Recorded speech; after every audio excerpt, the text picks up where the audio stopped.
The morning retired Navy SEAL Daniel Brooks realized his own children had stopped answering his calls. He made the strangest purchase of his life, an abandoned county jail for $6.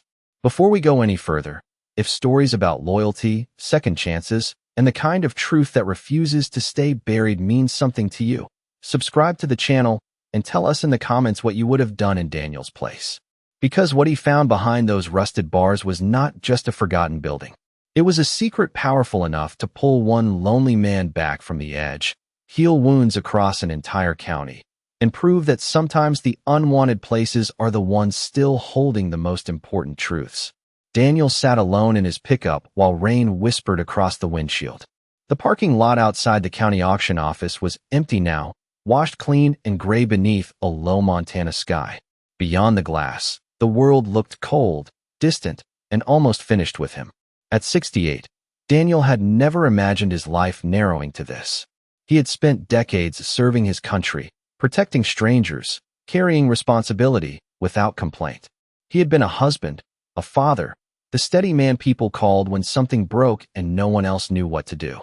Then his wife died 3 years earlier, and the life he trusted to hold him together began to loosen, thread by thread. At first, his children still called. They checked in, promised visits, told him they were thinking about him.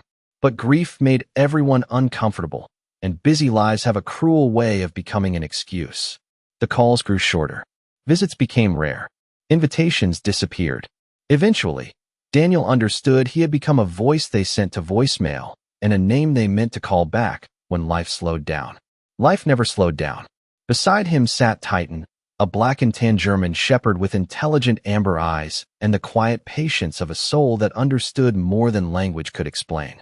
Titan rested on the passenger seat, watching people move in and out of the county office. He never judged Daniel's silence. He never asked why the house felt so empty. He never walked away during the worst parts of the day. Daniel looked down at the auction brochure folded in his hand. It listed the things no one wanted anymore: weed-choked lots, burned-out storage sheds, condemned structures marked with bold warnings. Near the bottom was the listing that had made him laugh when he first saw it. Old Redstone County Jail. Minimum bid, $6. He had laughed because it was absurd. Then he placed the bid because, somehow, absurd felt less painful than driving back to an empty house. 2 hours later, the jail belonged to him. Even now, sitting in the truck with the rain sliding down the windshield, Daniel still could not fully explain why he had done it. Maybe he was tired of owning nothing that gave him a reason to look forward. Maybe he understood abandoned places better than he wanted to admit.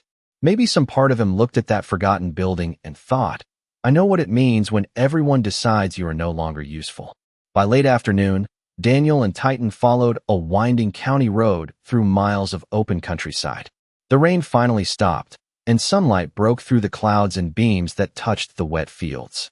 Cottonwoods lined the road, their yellow leaves shivering in the wind. The jail appeared suddenly beyond a grove of trees. Daniel slowed the truck. For several seconds, neither he nor Titan moved. The building looked like something time had tried and failed to erase. Red brick walls were stained by decades of weather. Rusted bars covered narrow windows. A section of chain-link fence leaned toward the ground. Weeds grew through cracked concrete around the entrance. The old structure stood alone against the horizon like a memory nobody wanted to claim. Titan became alert immediately. Titan pressed closer to the window and stared at the jail without blinking. Daniel noticed the change. Titan had done that before. On deployments. During rescue work. Even at home when a loose wire sparked behind a wall or a storm shifted before the forecast caught up. You feel it too? Daniel asked. Titan's ears lifted. The old jail sat in complete silence. No birds nested in the eaves. No cars passed on the road. Even the wind seemed to move carefully around the place, as if the building still had a warning left to give. Daniel parked near the entrance and stepped out. Gravel crunched beneath his boots. The air smelled faintly of rain, rust, damp brick, and old dust. Titan jumped down and began circling the perimeter with slow, deliberate steps. He was not excited. He was working. Daniel approached the front door. A heavy chain still hung across it, though years of neglect had weakened the lock. He used the key the county clerk had handed him with an embarrassed smile, as if apologizing for the fact that $6 had actually bought something. The lock opened with a scrape. Daniel pushed the door inward. The hinges groaned like the building was waking from a long, unpleasant sleep. Cool air drifted out of the darkness. Inside, the jail looked frozen in time. Empty cells lined a narrow hallway. Dust covered every surface. Faded notices remained pinned to bulletin boards. A broken chair lay on its side near the booking counter. Somewhere deep in the structure, water dripped steadily into an unseen puddle. Daniel stepped forward. Titan followed. Then the dog stopped. Completely. Every muscle in his body tightened. His eyes locked onto the hallway that led toward the oldest cell block. Daniel followed the dog's gaze. At first, he saw nothing unusual. Just rusted bars, peeling paint, and shadows layered over more shadows. But then a familiar feeling settled in his chest, the kind that had kept him alive more than once. Instinct. Warning. Direction. The jail was hiding something, and every instinct Daniel still trusted told him it mattered. And somehow, Titan already knew exactly where to look. Titan refused to move, and that was when Daniel knew the silence had a purpose. He stood in the center of the corridor, staring toward the oldest cell block as if he could hear something behind the silence. Daniel watched him carefully. Years in the service had taught him not to dismiss what could not yet be explained. The old jail remained quiet around them. Dust drifted through thin shafts of light coming through the barred windows. Water continued its steady drip somewhere beyond the walls. Every small sound seemed larger inside that emptiness. Titan took one slow step forward, then another. Daniel followed. The deeper they moved into the building, the older everything looked. Paint peeled from the brick walls in curled strips. Cell doors hung crooked on rusted hinges. Faded numbers remained above several doorways, worn almost smooth by time. The place did not feel merely unused. It felt sealed. Titan finally stopped in front of Cell 7. At first glance, Cell 7 looked like every other forgotten room in the jail. Rusted bars, concrete floor, a narrow bunk frame bolted to the wall, a small window too high to see through. But Titan sat directly inside the doorway and stared at the back wall. Daniel stepped closer. He examined the floor, the ceiling, the corners. Nothing stood out. Then he noticed one section of brick near the rear wall carried a slightly different shade. Subtle, almost invisible. Not new exactly, just newer than everything around it. Titan lowered his nose toward the same spot, then looked back at Daniel. Daniel knelt and brushed away decades of dust. The bricks beneath his fingers were rough, but the mortar between them looked different from the surrounding wall. Someone had repaired this section long after the original construction. Someone had wanted the repair to blend in. He tapped the wall gently. Most of it gave back a solid, dead sound. One section did not. Hollow. Daniel felt his pulse quicken, not from fear exactly, but from the old certainty that a door had just opened inside the mystery. Titan stood, his tail moving once in what almost looked like satisfaction. Daniel smiled despite himself. You always find the interesting places, don't you? Titan kept watching the wall with unwavering focus. Daniel explored the rest of the cell block, but every question led him back to Cell 7. Near sunset, golden light pushed through the narrow windows and stretched across the concrete floor. Daniel returned to Cell 7 carrying a flashlight, gloves, and a small pry bar from his truck. Titan was already waiting near the back wall, as if he had never doubted Daniel would come back. Daniel crouched and studied the mortar. A thin metal edge, nearly hidden under grime, caught the flashlight beam. Not part of the brickwork. A handle. He inserted the pry bar gently and applied pressure. Nothing happened. He shifted his angle and tried again. A soft metallic click echoed through the cell. Dust sifted down from above. Then a section of the brick wall moved inward. Daniel stepped back. His heart was beating hard now. Behind the false bricks rested a concealed compartment built directly into the structure. The hidden space was deeper than he expected. He aimed the flashlight inside and saw several objects resting on a narrow shelf. A cracked leather journal. A stack of folded papers tied with aging twine. A tarnished brass badge. And a small wooden box marked with faded lettering. Property of Warden Samuel Grayson. Daniel carefully removed the journal first. The leather cover cracked softly when he opened it. The first page carried a date nearly 60 years old. Beneath it was a sentence written in firm, deliberate handwriting. If anyone ever finds this, the official story was a lie. Daniel stared at the words while the fading light turned the cell walls amber. Titan remained beside the hidden compartment, calm and watchful. Outside, evening settled over the abandoned property.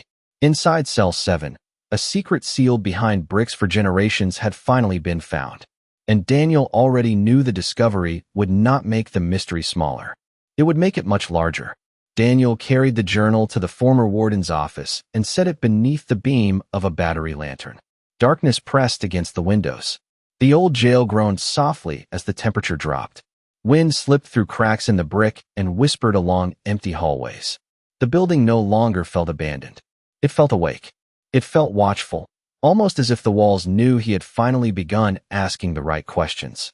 Titan rested near the office doorway, his ears occasionally lifting toward sounds Daniel could not hear. Titan seemed comfortable in the silence, but Daniel knew his dog well enough to recognize readiness beneath the calm. He opened the journal again. The first pages belonged to Warden Samuel Grayson. His handwriting was neat, patient, and almost military in its precision. The early entries described ordinary jail business: maintenance repairs, staff shortages, meal deliveries, weather reports, a roof leak near the north wall. Nothing extraordinary at first. Then, several weeks into the journal, the tone changed. Samuel began writing about a prisoner known only as Number 42. Daniel frowned, leaning closer to the lantern light. Only the number appeared. According to the old archive box still sitting in the booking office, Cell 7 had supposedly remained empty for years before the facility closed. But Samuel's journal described regular conversations with the prisoner. Meals delivered, requests filed, meetings denied. A man held quietly while paperwork claimed no man was there. Daniel turned another page. The entries grew personal. Samuel believed Number 42 was innocent. Not innocent of every mistake, he wrote. Innocent of the crime recorded against him. The journal did not describe a dangerous man. It described a desperate one. A man who kept asking for documents nobody would give him. Certain county files. Certain property records. Certain land surveys. Daniel stopped at that phrase. Land surveys. The phrase landed harder than it should have. Daniel read on. One entry made the room feel colder. Number 42 says the county buried the truth beneath paperwork. He believes records were changed. If he is correct, innocent families may lose everything. Daniel sat back slowly. Land. Records. Families.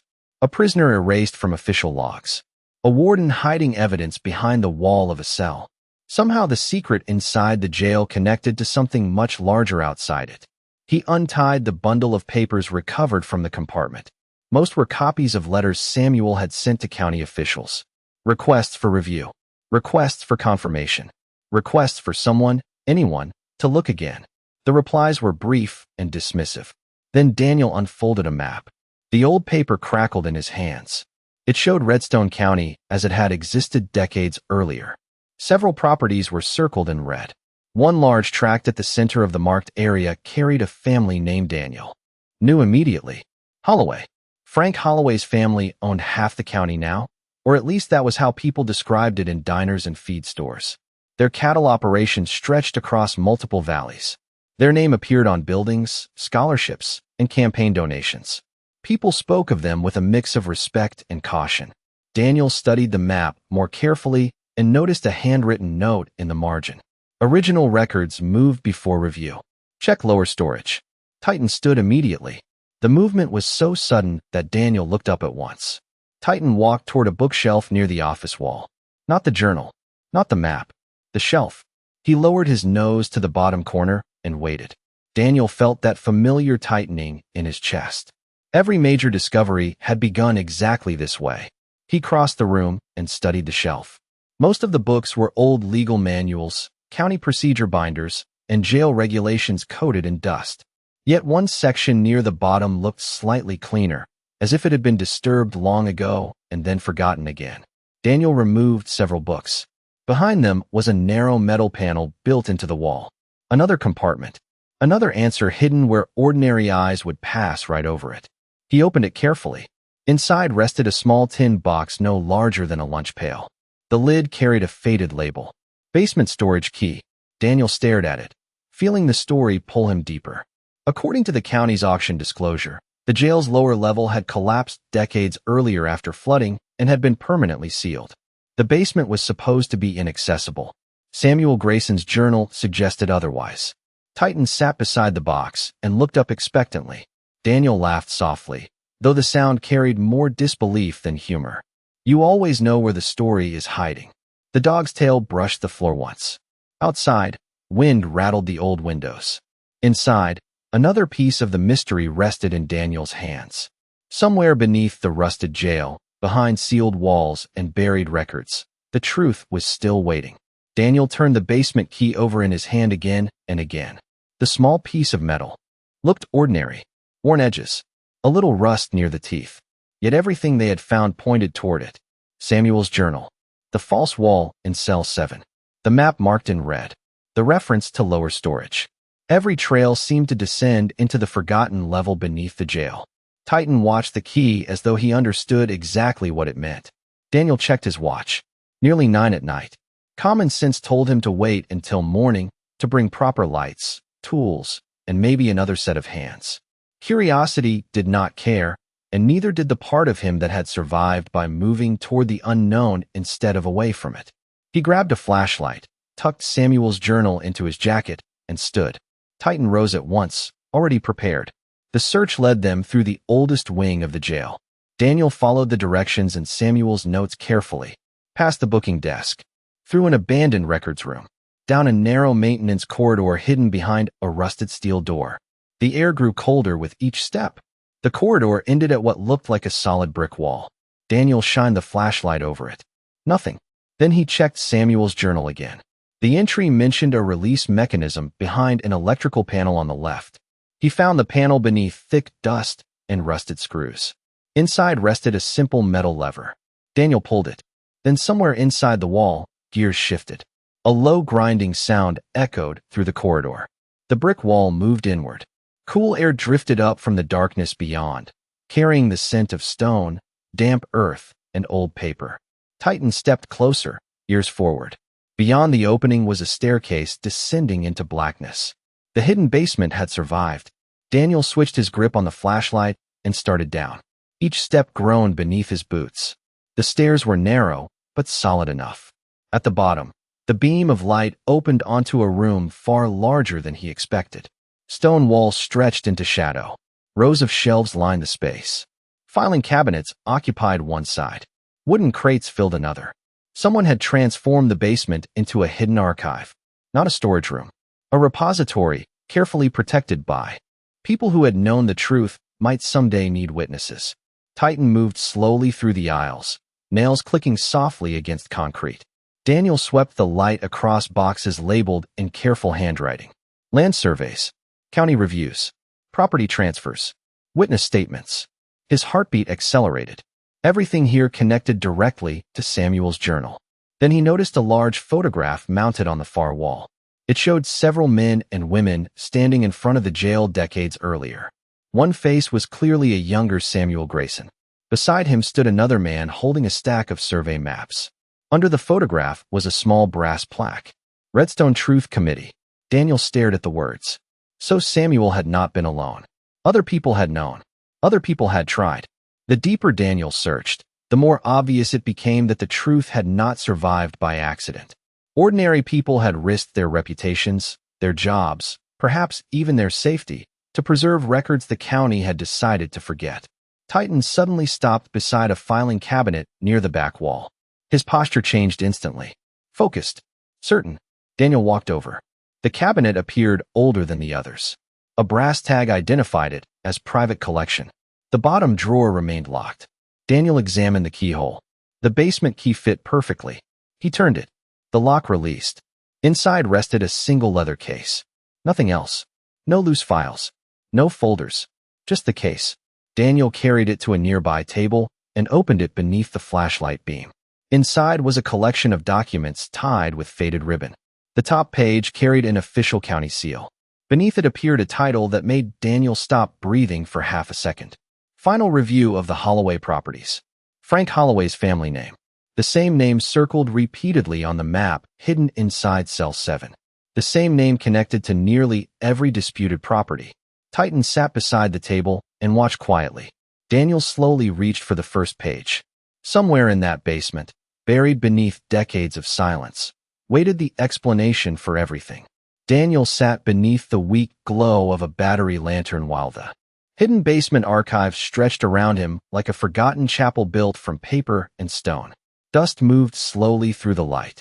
The old jail remained silent above them. Only the distant sound of water moving through ancient pipes disturbed the stillness. Titan rested beside the table, amber eyes fixed on Daniel as he opened the report. Final review of the Holloway properties. The title alone carried weight, as if the paper had been waiting decades to be read aloud. Daniel turned the page carefully. The report was nearly 50 years old, typed on an aging machine. Its ink faded but legible. Signatures filled the final pages. County officials, surveyors, attorneys, witnesses. The deeper Daniel read, the more complicated the story became.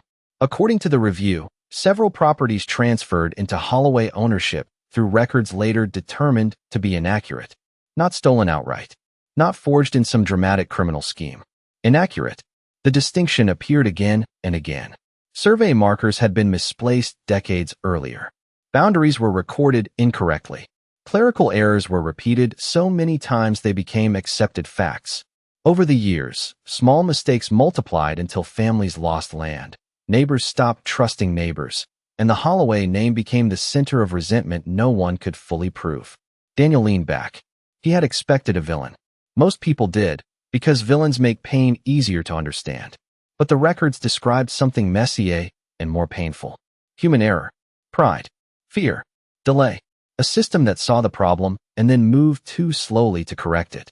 One section caught his attention. The review board unanimously recommended correcting the affected records. The recommendation had been approved.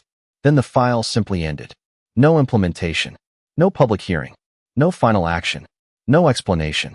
Titan lifted his head as Daniel continued. Beneath the report rested witness statements. Most belonged to ranchers and farmers whose names had probably faded from county memory. One statement stood apart from the others. Margaret Dawson. Daniel frowned, leaning closer to the lantern light. The name appeared several times in Samuel's journal. According to Margaret's testimony, she had personally witnessed original survey maps being removed from county storage and transferred elsewhere before the review concluded. The destination was not listed. Attached to her statement was a handwritten note. Last living witness. Daniel felt his pulse quicken, not from fear exactly, but from the old certainty that a door had just opened inside the mystery. Margaret Dawson might still be alive. If she remained alive, she could explain what happened after the review ended. She might know where the missing records went. She might know why the truth stopped just short of daylight. Daniel kept searching through the leather case. Most of the documents reinforced the same conclusion. The county discovered the mistakes. The corrections were approved. Then everything stalled.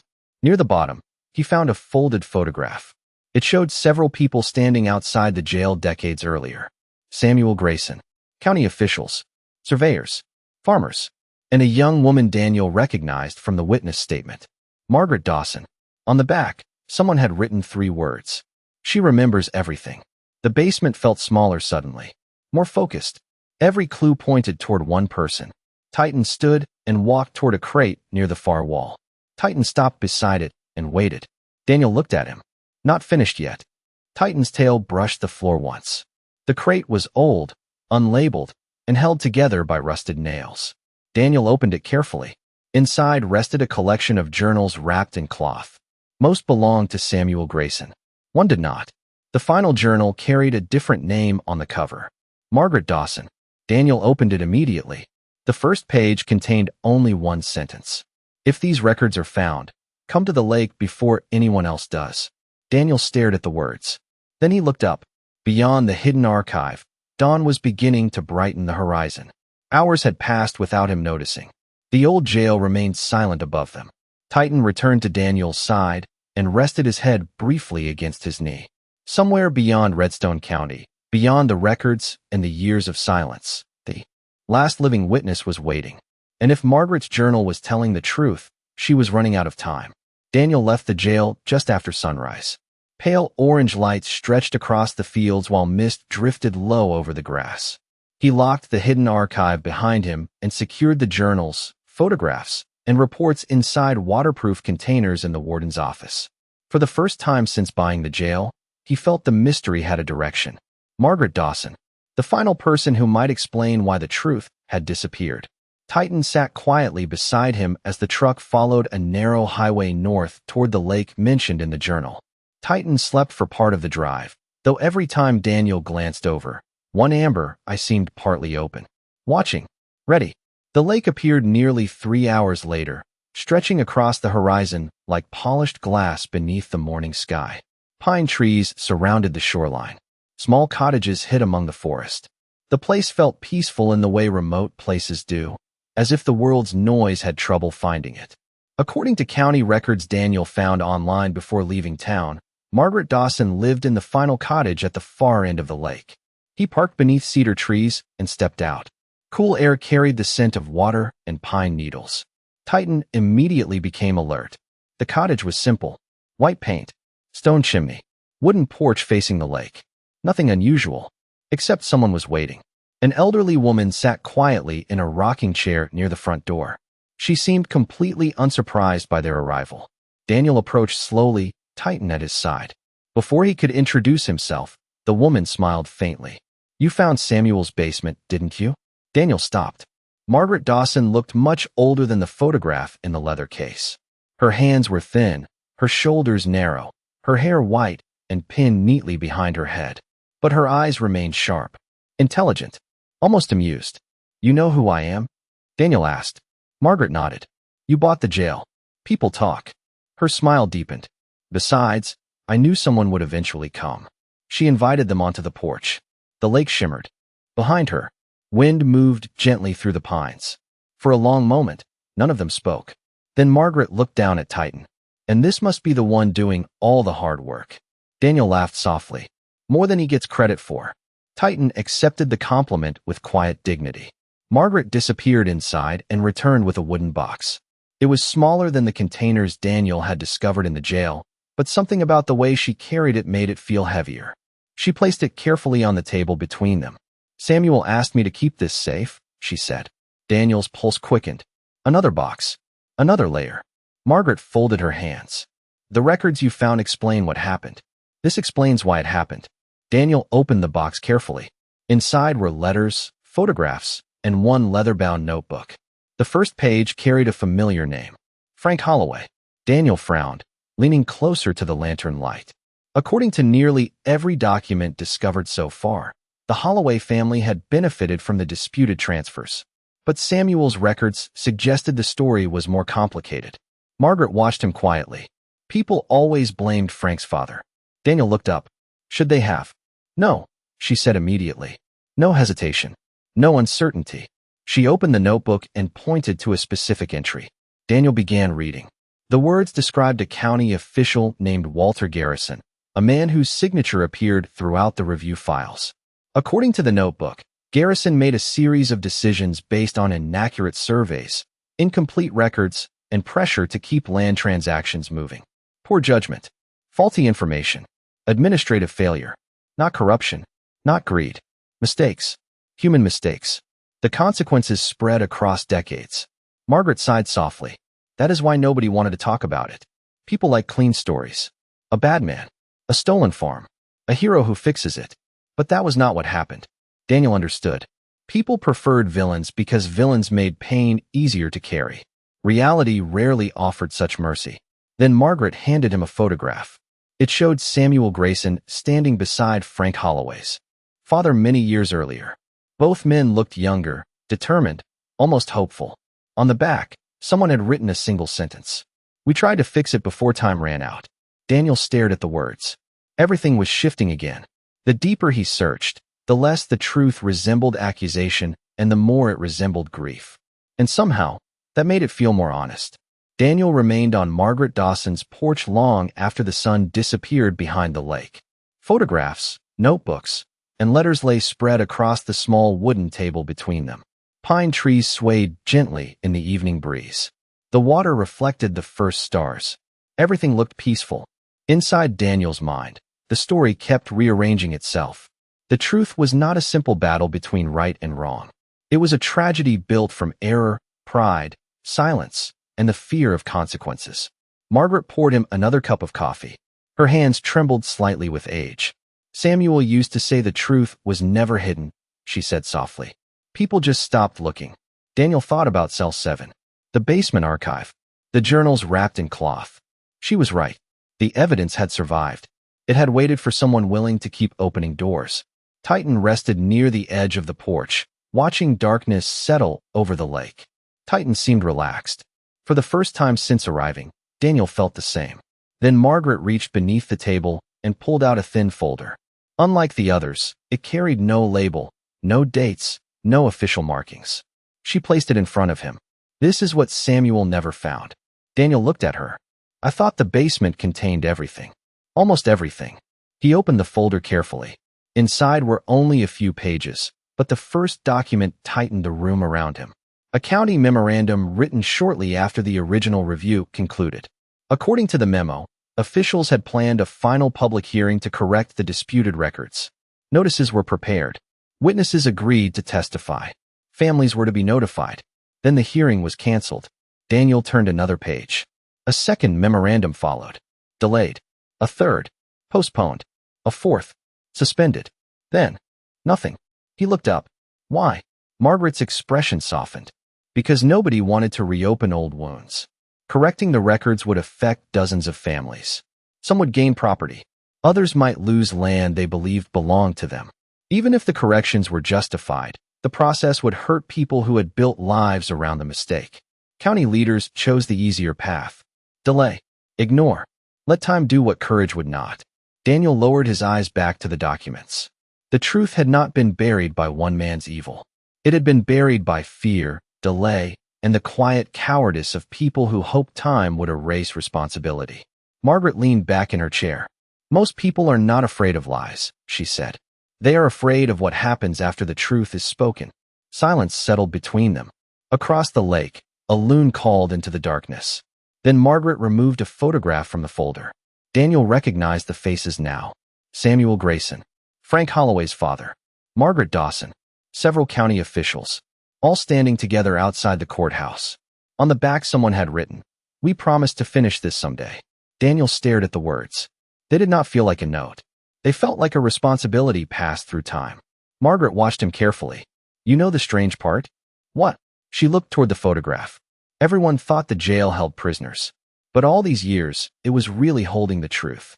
Later that night, Daniel loaded the documents into his truck. Margaret stood on the porch while Titan waited beside the passenger door. Before Daniel left, she handed him one final envelope. Open it when you get back. The paper felt old in his hand. He drove through the night under a sky crowded with stars. Titan eventually slept beside him.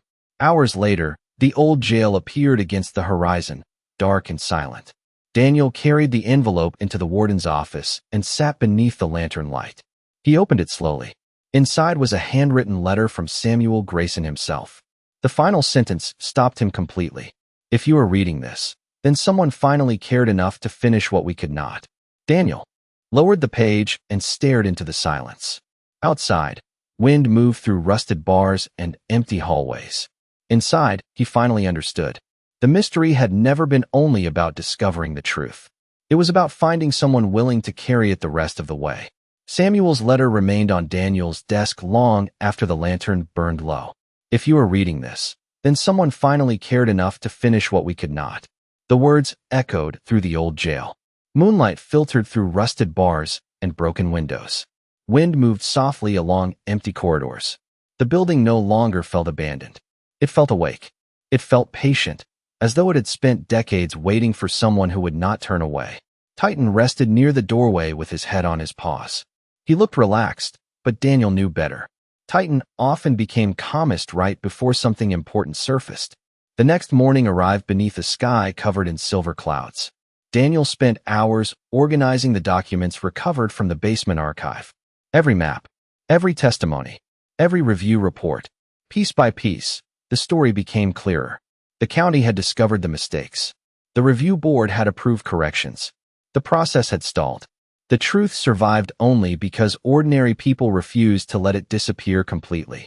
Yet one question remained unanswered. Where were the original survey records Margaret believed had been moved before the canceled hearing? Samuel never found them. The old committee never found them. And according to every document Daniel had, those missing records were the final piece needed to complete the story. Titan suddenly stood and walked toward the booking office. Daniel looked up. Titan moved through the hallway with purpose, then stopped beside a rusted evidence locker built into the wall. The locker had been there since Daniel first entered the building. He had barely noticed it. Most compartments stood open and empty. Titan focused on one near the bottom. Daniel crossed the room slowly. The locker door was sealed shut by years of corrosion. A faded label clung to the front. Property Room B. Daniel frowned, leaning closer to the lantern light. None of the records mentioned Property Room B. Titan lowered his nose toward the metal door and looked back. Daniel exhaled a quiet laugh. You are not letting this go, are you? Titan's tail moved once. Daniel retrieved tools from the maintenance room. It took nearly 20 minutes to free the rusted latch. Finally, the locker door opened with a long metallic groan. Dust drifted into the air. At first glance, the compartment looked empty. Then Daniel noticed a false back panel. His pulse quickened. Another hidden space. Another old choice made by someone who believed the future might need proof. He removed the panel carefully. Behind it rested a narrow metal tube sealed with wax. Nothing else. Daniel carried the tube to the warden's office and placed it beneath the lantern. It felt heavier than expected. He broke the seal and slowly removed the contents. Rolled documents slid onto the desk. Survey maps. Original survey maps. Daniel's heartbeat accelerated. The paper had yellowed, but the markings remained clear. Property boundaries. Measurements. Signatures. Official certifications. Every missing record Margaret believed had disappeared. Every document the review board needed decades earlier. The originals had been hidden inside the jail the entire time. Titan sat beside the desk, watching with an expression that seemed almost satisfied. Daniel unrolled the largest map. A handwritten note appeared along the bottom edge. If these are found, bring them to Frank Holloway. He deserves the truth too. Daniel froze. Frank Holloway. Not as a villain. Not as an enemy. As someone who deserved answers. The realization shifted everything. The records had not been preserved to destroy a family. They had been preserved to free every family from uncertainty. Outside, rain began tapping softly against the jail windows. Inside, the final missing records rested under the lantern light. Hidden for decades. Protected by chance and by conscience. Found by a dog who refused to ignore what people overlooked. Somewhere beyond the rain, Frank Holloway was waiting for a conversation that should have happened 40 years earlier. Rain continued through the night, tracing thin paths down the jail.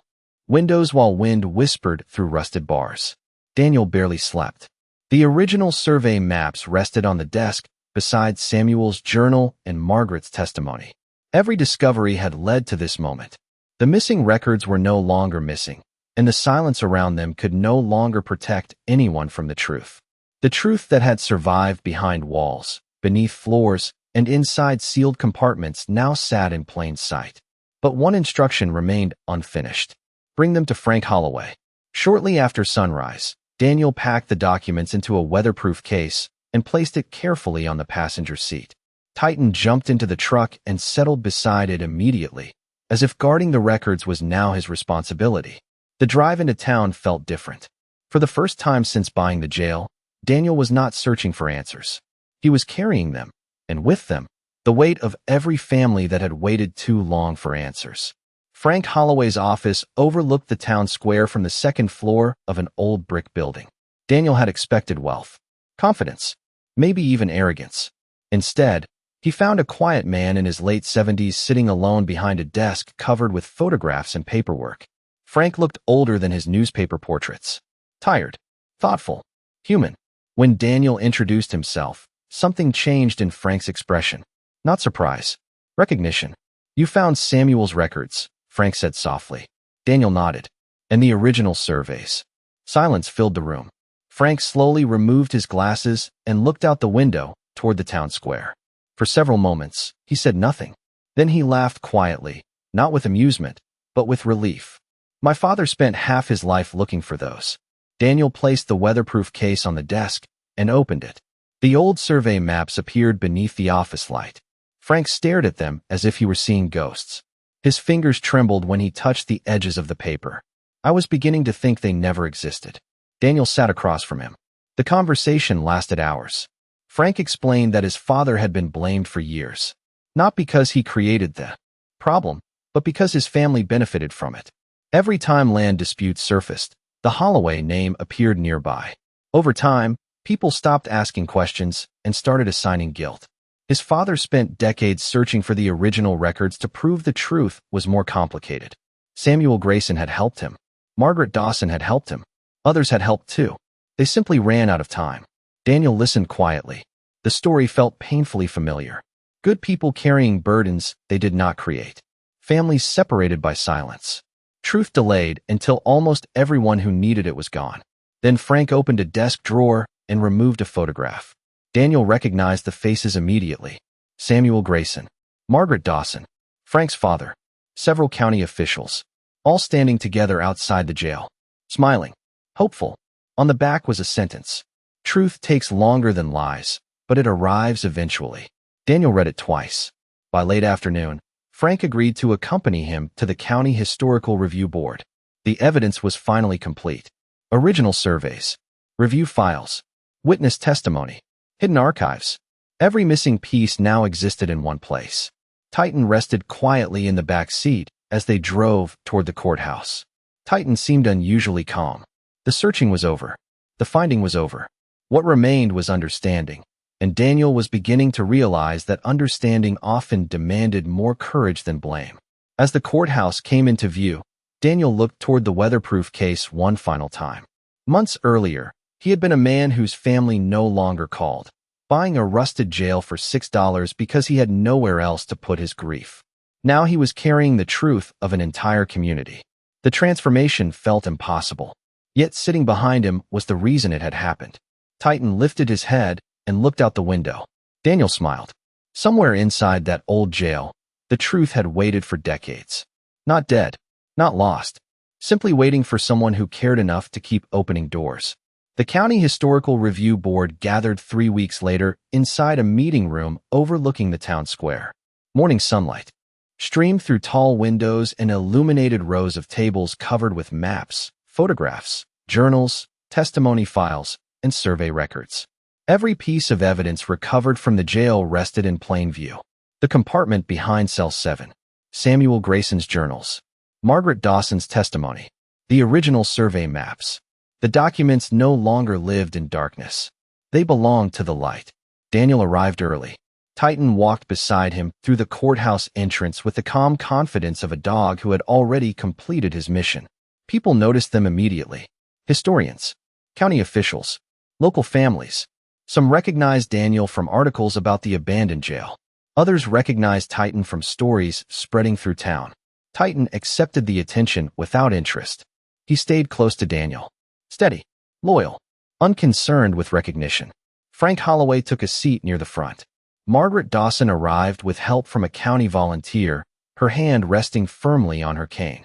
Walter Green, a retired records clerk who had once known Samuel, sat beside several descendants of families connected to the disputed properties. All of them carried some piece of a story buried under decades of silence.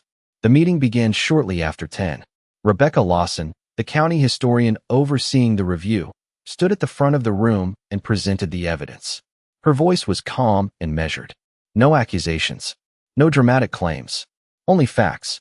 She explained how the original review board discovered survey errors decades earlier, how corrections were recommended, how the process stalled before the public hearing. Then she described the hidden archive preserved inside the jail. The room remained completely silent. People listened carefully. Some took notes. Others stared at the maps spread across the tables as though seeing their own family histories for the first time. As the morning continued, surveyors verified measurements. Historians confirmed dates. Witness statements were compared against official records. Piece by piece, every question found an answer. The original surveys matched Samuel's notes. Samuel's notes matched Margaret's testimony. Margaret's testimony matched the county review findings. The truth held together from every angle. Daniel watched quietly from his seat. Months earlier, he bought the jail because nobody else wanted it. Now the building stood at the center of one of the most important historical reviews the county had ever held. Life had a strange sense of humor sometimes. Shortly before noon, Frank Holloway stood and addressed the room. His voice carried none of the defensiveness Daniel might have expected. Instead, it carried relief. Frank explained how his family had spent decades living under suspicion they could never answer fully. Not because they were guilty, but because the evidence needed to explain the situation had disappeared. The original records changed everything. For the first time, the complete story existed in one place. Several people lowered their eyes. Others nodded quietly. The room felt less like a hearing and more like a reconciliation. During a short break, Daniel stepped outside with Titan. The town square glowed beneath afternoon sun. Leaves drifted across the sidewalks. Church bells echoed somewhere in the distance. Titan sat beside him under a maple tree. For several minutes, neither moved. Daniel looked down and smiled. "You know none of this happens without you." Titan lifted his head slightly. The response felt sufficient. When the meeting resumed, the review board delivered its conclusion. The original findings were confirmed. Historical records would be corrected. The complete archive would be preserved within the county historical collection. Public documentation would finally reflect the truth. No families were condemned. No names were destroyed. The board recognized that mistakes had happened, records had been lost, and good people had spent years trying to repair the damage before time ran out. The room remained silent after the announcement. Then people slowly stood, not to celebrate, to honor. Samuel Grayson, Margaret Dawson, Frank's father, the families who waited, everyone who carried a fragment of the truth through the years. Daniel felt something shift inside him. The burden he had inherited from a forgotten jail no longer belonged to him alone. The truth was finally where it belonged. Out of the walls, out of the dark, and back in the hands of the people. Shared, remembered, protected. And sitting quietly at his feet, Titan seemed completely unaware that he had helped an entire community find its way back to a story it nearly lost forever. The weeks after the review board decision transformed the old jail in ways Daniel never expected. The rust remained, and the cracked walls still carried the scars of weather. Yet something fundamental had changed. People no longer looked at the jail as a forgotten relic at the edge of town. They looked at it as a place that remembered. Every few days, someone arrived carrying an old photograph, a family letter, or a story passed down through generations. Farmers stopped by after work. Retired teachers brought students. Elderly residents stood quietly in the hallways and pointed toward corners they had not visited in 40 years. The jail was becoming something new, not because the bricks had changed, but because the meaning had. Not a prison, a memory, a warning, and a promise that forgotten stories could still come home. Daniel spent most mornings organizing records in the former warden's office. Sunlight poured through the windows while Titan rested nearby. Titan developed a habit of sleeping beside Samuel Grayson's desk, close to the journals that had started everything. Visitors smiled when they saw him. Some brought treats. Others simply knelt beside him for a moment, as though greeting the dog who had done what decades of official process could not. Titan accepted the attention with calm dignity. One afternoon, Walter Green arrived carrying a cardboard archive box. The elderly records clerk looked unusually excited. "You should see this," he said. Daniel opened the box and found dozens of letters mailed to the county after news of the review spread. Families from neighboring towns wrote about similar mistakes hidden in old records.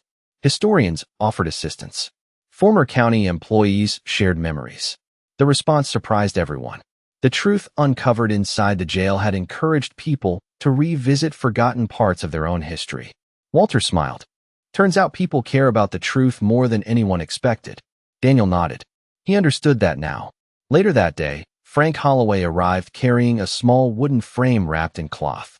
His expression looked lighter than before. Less burdened. More at peace. Together, he and Daniel walked through the old cell block to cell 7, where Titan had first stopped in front of the hidden wall. Frank stood beneath the rusted number above the doorway and looked around quietly. "My father spent years trying to explain this place," he said. Nobody wanted to listen. Daniel did not answer. Frank unwrapped the frame. Inside was the photograph of Samuel Grayson, Margaret Dawson, Frank's father, and the other committee members standing outside the jail decades earlier. Restored. Clean. Preserved. The image looked alive again. Frank handed it to Daniel. "It belongs here." They mounted the photograph near the entrance. Visitors stopped to study it almost immediately. Children asked questions.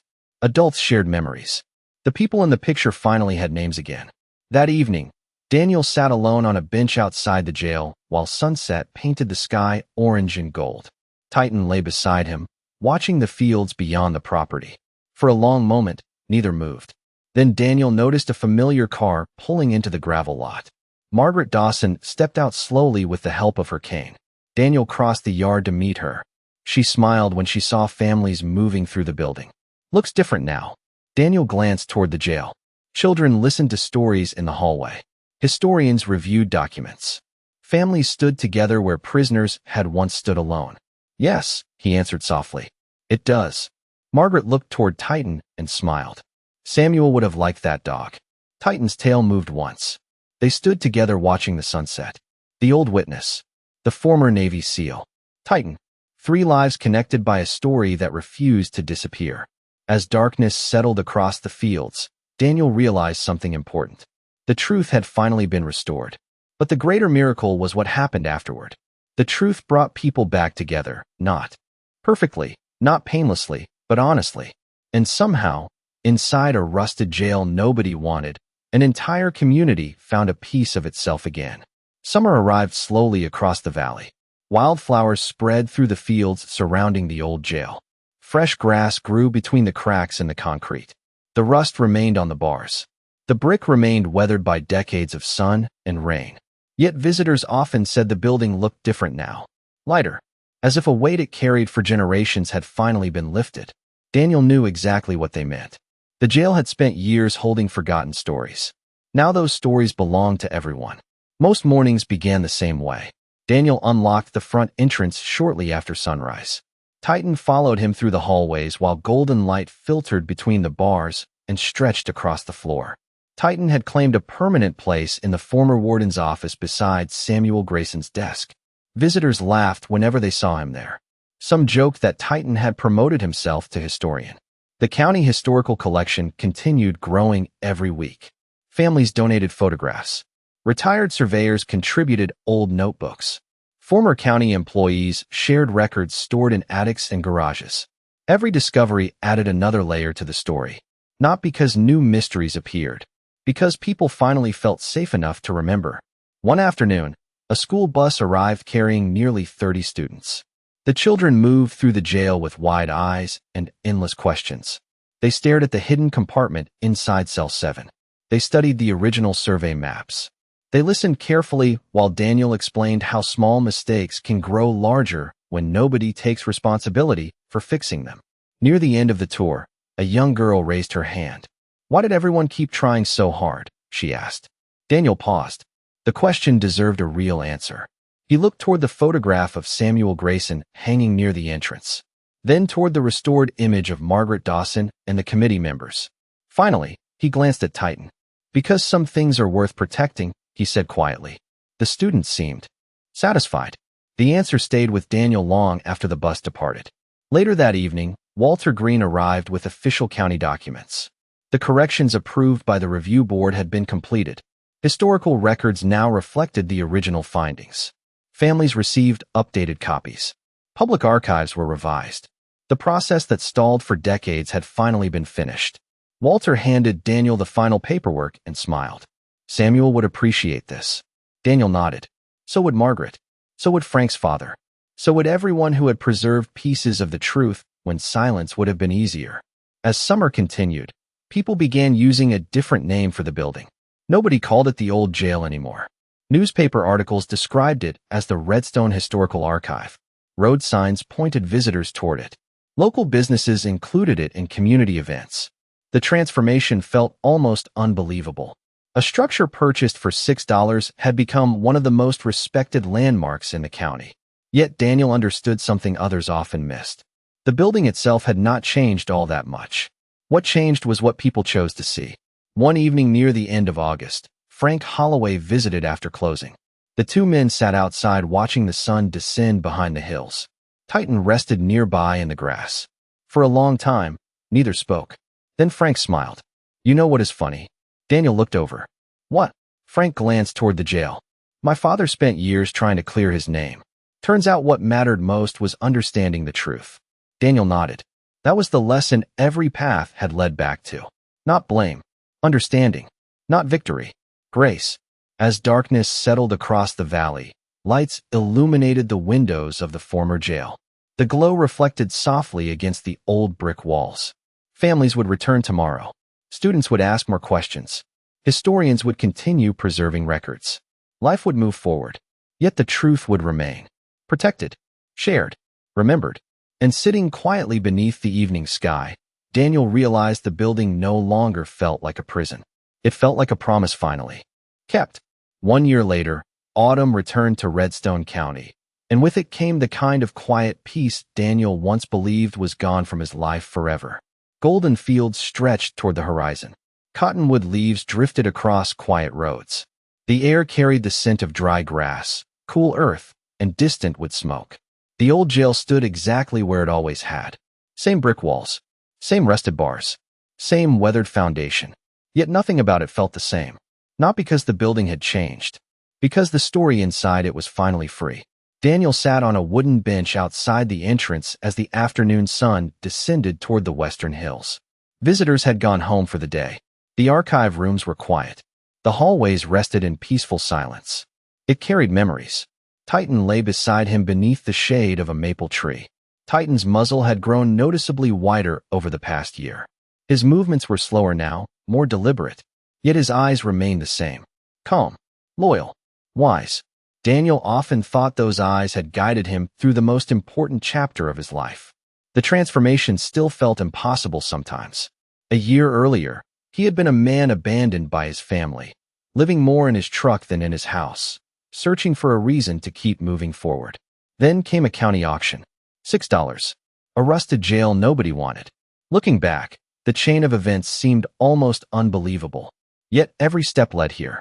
Every hidden compartment, every forgotten journal, every old photograph, every person who protected the truth instead of letting it die. Earlier that morning, a group of local students toured the archive. Before leaving, one boy asked Daniel a question. What was the most important thing you found? The child expected an answer about maps or secret rooms or old records. Daniel smiled now as he remembered it, because the answer had surprised even him. The most important thing he found was not the survey maps. It was not Samuel's journal. The most important thing he found was proof that ordinary people still cared enough to protect something bigger than themselves. That realization stayed with him as the sun spread gold across the valley. Titan slowly stood and walked closer. The old German shepherd lowered himself beside the bench and rested his head against Daniel's knee. Daniel smiled and scratched gently behind his ears. You know, he said quietly, none of this was supposed to happen. Titan closed his eyes. Across the property, lights began glowing in the archive windows. Warm reflections appeared against the brick walls. The building no longer looked like a jail. It looked like a promise kept. Samuel Grayson would have liked that. Margaret Dawson too. Frank Holloway. Walter Green. All the people who carried fragments of truth through years of silence. Because they refused to forget, someone eventually found what they left behind. The wind moved softly through the trees. Leaves drifted across the gravel path. Somewhere in the distance, church bells echoed over the valley. Daniel thought about family. For a long time, he believed family meant the people who shared your name, the people who owed you calls on birthdays and visits on holidays. Life had taught him something different. Family could also be the people who shared your burdens, the people who protected the truth, the people who stayed. And sometimes, family could be a German shepherd who refused to stop searching when everyone else had already walked away. The sun touched the horizon. Golden light washed over the old jail one final time. Daniel looked toward the building, then toward the dog beside him. Everything he thought he had lost had led him here. Not to wealth, not to recognition, to purpose, to peace, to belonging. The jail had hidden records. The records had revealed the truth. But Titan had uncovered something far more valuable. Even the most forgotten place can become a home when loyalty, memory, and grace decide to stay. And as evening settled gently across Redstone County, the old jail no longer looked abandoned. It looked loved, and for the first time in a very long time, so did Daniel.